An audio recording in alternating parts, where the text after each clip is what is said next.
Assalamualaikum warahmatullahi wabarakatuh. Kami mahasiswa dari Universitas Pancasakti Tegal, Fakultas Ekonomi dan Bisnis, Prodi Bisnis Digital. Video ini dibuat untuk menyelesaikan salah satu tugas dalam mata kuliah pengantar ekonomi dengan dosen pengampuh Bapak Faiz Irsyad Prasetyo, SEMM. Kami dari kelompok 3 terdiri dari 2 anggota kelompok. Oke, selanjutnya izinkan kami untuk memperkenalkan diri.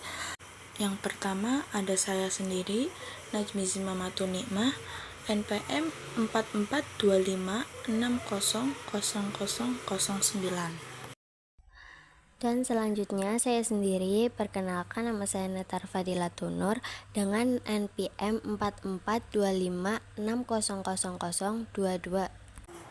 Oke, selanjutnya pembahasan bab 7 dengan judul pendapatan nasional. Oke, yang pertama ada pendapatan nasional. Data pendapatan nasional suatu negara diperlukan untuk mengetahui tingkat hidup, kemakmuran masyarakat negara tersebut, dan juga untuk mengetahui pertumbuhan ekonomi tersebut dari tahun ke tahun. Pendapatan nasional adalah total nilai hasil produksi ekonomi seluruh sektor di suatu negara dalam periode tertentu.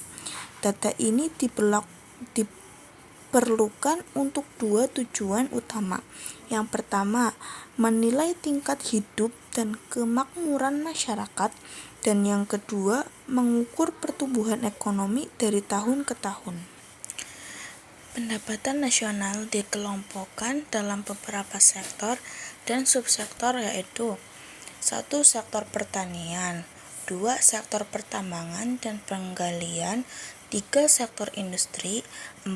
Sektor listrik, gas, dan air minum, dan yang terakhir sektor bangunan.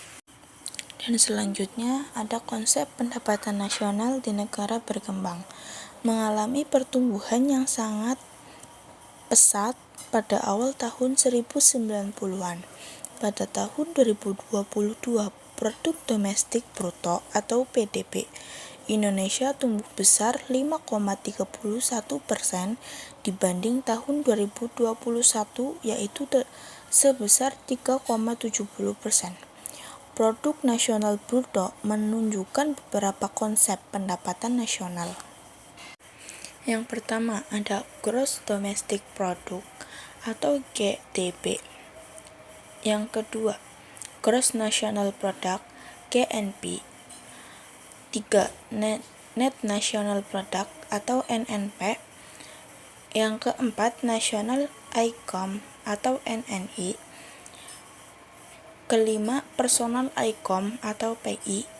Yang keenam, Disposable Income atau DI. Yang ketujuh, pendapatan nasional harga berlaku dan harga konstan. Yang kedelapan, pendapatan domestik regional bruto atau PDRB. Dan yang terakhir ada pendapatan per kapita. Oke, selanjutnya ada metode perhitungan pendapatan nasional. Adalah jumlah nilai barang dan jasa yang dihasilkan suatu negara dalam satu periode atau biasanya 1 tahun. Untuk menghitung pendapatan nasional suatu negara ada 3 cara atau metode yang bisa digunakan, yaitu metode produksi, metode penghasilan atau penerimaan, dan yang terakhir ada metode pengeluaran. Yang pertama, metode produksi, yaitu metode produksi menghitung pendapatan nasional dengan menjumlahkan nilai tambah atau value added dari seluruh kegiatan produksi di sebagian sektor ekonomi. Yang kedua, metode penghasilan atau penerimaan. Metode ini menghitung pendapatan nasional berdasarkan balas jasa yang diterima oleh faktor-faktor produksi. Dan yang terakhir, ada metode pengeluaran. Metode pengeluaran menghitung pendapatan nasional berdasarkan total pengeluaran seluruh pelaku ekonomi. Nah, selanjutnya manfaat penghitungan pendapatan nasional. Sebelum kita bahas angka-angkanya, kita harus tahu dulu nih, kenapa sih negara repot-repot menghitung pendapatan nasional. Ternyata data ini sangat bermanfaat loh untuk memahami struktur ekonomi, untuk melihat progres, perbandingan antar wilayah, dan pedoman kebijakan. Nah, sebelum itu kita bahas dulu nih keempat manfaat tersebut. Yang pertama, memahami struktur ekonomi. Memahami struktur ekonomi yaitu kita tuh jadi lebih tahu apakah negara kita lebih condong ke arah industri, pertanian, atau jasa. Nah, yang kedua, dengan melihat progres. Kita tuh bisa membandingkan apakah ekonomi tahun ini lebih baik dari tahun kemarin atau sebaliknya. Nah, yang ketiga yaitu perbandingan antar wilayah.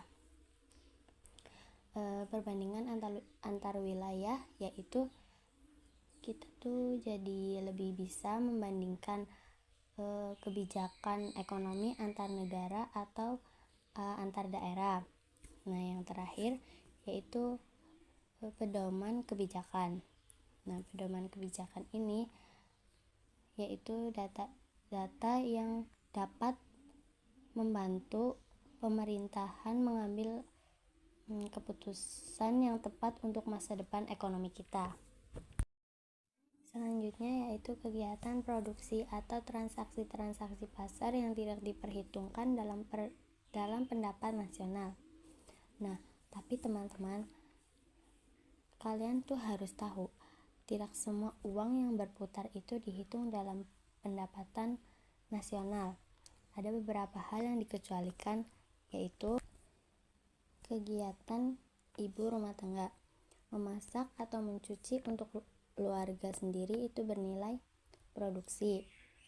Tetapi karena tidak ada transaksi pasar, maka tidak dihitung. Ada juga contoh kegiatan yang lain, seperti yang pertama, kegiatan ilegal,